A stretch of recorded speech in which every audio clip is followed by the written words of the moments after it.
The sound of coins clinking on the counter echoed louder than it should have. Emily's hands trembled as she lined up quarters, dimes, and a few nickels, her cheeks burning with embarrassment. The grocery store was quiet for a Sunday evening, but to her, it felt like every eye was on her. All she wanted was a single can of baby formula for her 6-month-old son, Noah. She avoided the cashier's gaze, counting softly under her breath.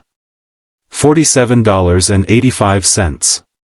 Exactly enough. She'd cleaned out the cup holder of her car, her coat pockets, even the jar of change hidden on the highest kitchen shelf.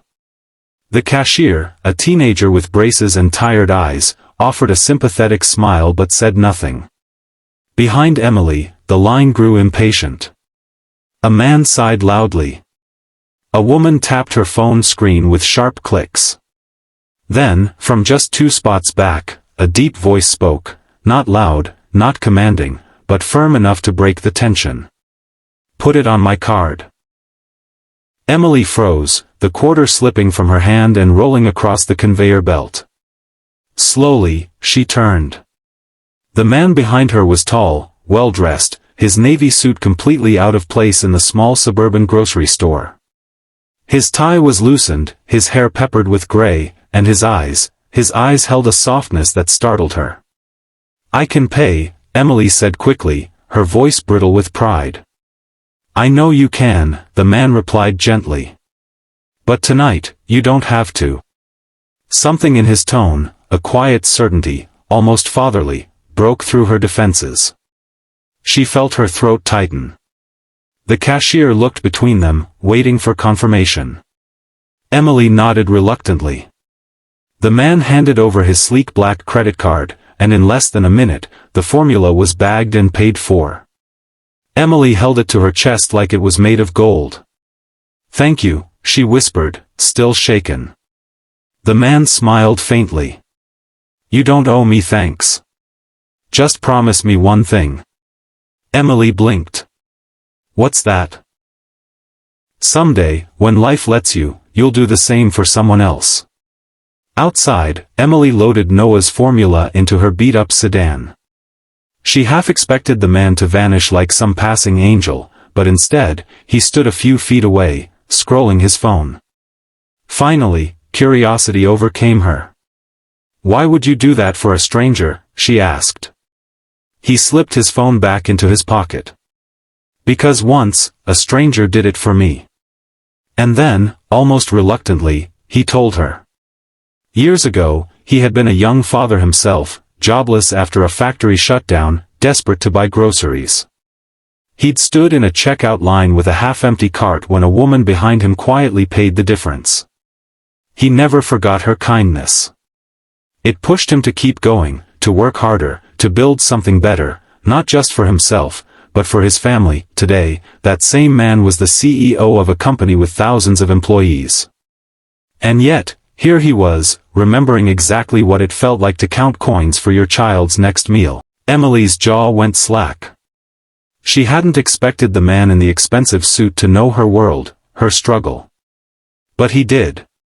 "Kindness is a debt you never finish paying," he said softly, almost as if reminding himself. She wanted to say more, to pour out her gratitude, but Noah's cry from the car seat pulled her back. She turned to soothe him, rocking the handle gently. When she looked up again, the man was gone. Only a faint smile lingered in her heart, as if he'd left her with more than just formula, he'd left her with hope.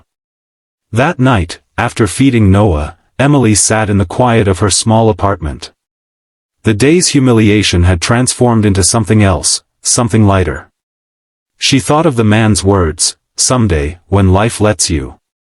Maybe she couldn't repay it today, or tomorrow, but she would. For Noah, for herself, for that nameless kindness carried forward through the years. She closed her eyes, whispered a prayer of thanks, and held her baby closer. In the soft hum of the night, Emily realized something. Even in the darkest seasons, humanity has a way of showing up, often where you least expect it. And sometimes, all it takes is one whispered sentence to change everything. "Put it on my card." She woke the next morning still thinking about him.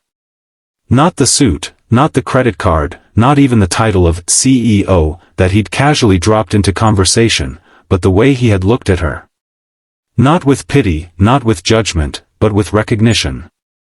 Emily had grown used to being invisible. People hurried past her at the gas station when she paid with coins. At work, no one noticed how often she skipped lunch so she could stretch her paycheck. Even friends from high school, those who still lingered on social media, only seemed to post glossy photos of lives she couldn't relate to. But last night, someone had seen her. Really seen her.